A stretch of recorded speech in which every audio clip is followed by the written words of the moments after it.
Hey everyone, wanted to do a couple quick videos. I've got to take these books back to the library, so I'm going to film two videos in one, but I'm not going to put them both out at the same time. So wanted to start with the Narnia Readalong books. I'm going to do A Horse and His Boy and Prince Caspian. So obviously there's going to be spoilers for A Lion, the Witch, and the Wardrobe and the other books in the series. So if you haven't read them, go ahead and come back to this video later. Please bookmark it. I'd love for you to watch the video, and I'd love for you to read the books. They're very good, and I hope that you guys enjoy the series as much as I have. I'm in the dark. Okay, sorry about that. It's rainy in Georgia, so turned on the backlight there so you can see me a little bit better. Sorry about the first part of that video. So starting out, Faye from Mr. Date with a Book is doing the Narnia Read-Along, and I'm a little bit behind. She has been reading one a week, and she's doing really great. You guys can catch up. They're very short stories, and they're really, really fun. A Horse and His Boy focuses on a young man named Shasta, who meets a talking horse from Narnia, and then when he meets the talking horse from Narnia, they hatch an escape plan, run away, and it's really their story of trying to get to Narnia. So if you haven't read it, I'm going to do spoilers. So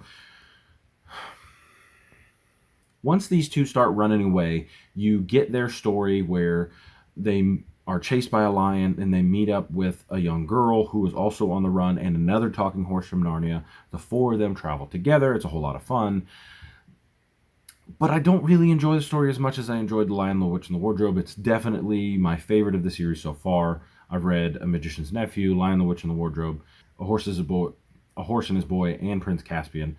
And so far, The Lion, the Witch, and the Wardrobe is a 5-star book, best one of the series that I've read so far. And this one is my least favorite of the series that I've read so far because it's really just a couple people and horses traveling.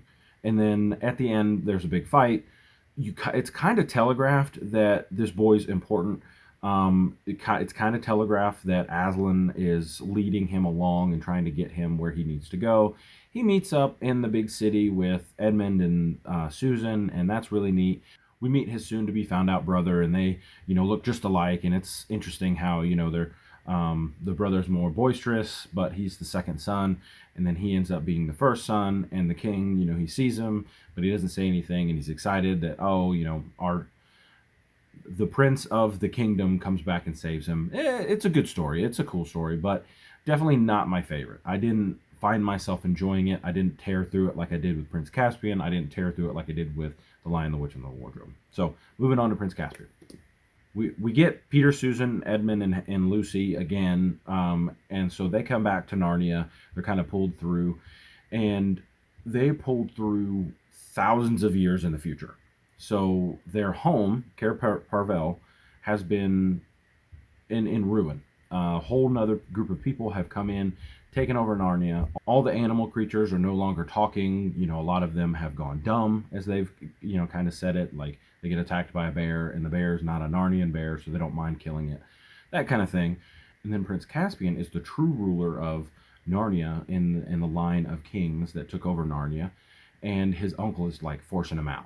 My favorite part of the story was where Aslan was trying to lead Lucy on a certain path, and then everybody, it took them a while to see Aslan because they really needed to believe in him. And Lucy was the one that had the most belief in Aslan, and then Edmund, and then Peter, then Susan, then what's his name? Trufflegrick, the dwarf.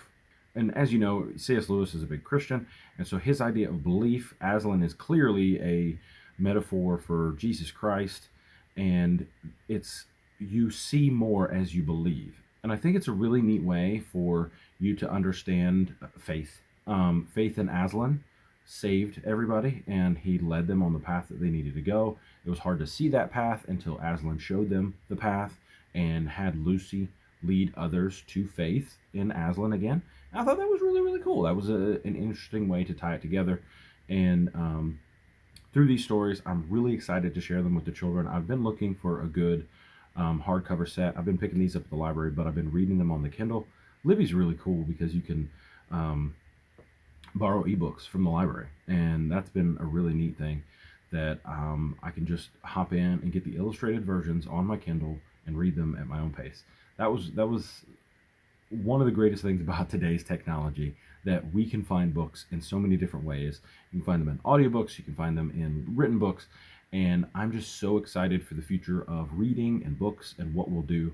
When I was reading Leviathan Wakes, I actually talk about in the future, that which that's only a couple hundred years in the future, no more books. There's no more written books, and everybody reads books on electronics. And he talked about how that was a ridiculous waste of space.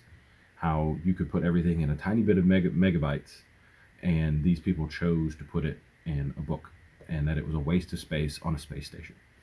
So it's neat to think what we might think about the written word in a couple hundred years. So really excited. Jump into the Narnia read along if you haven't, and if you're just a big Narnia fan.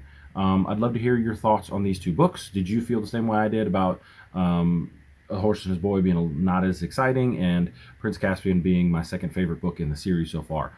So let me know what you guys think. I'd love to hear in the comments. Also have a Goodreads, a Discord, and a Twitter that I would love to talk to you on as well. I'll talk to you guys next time. Bye.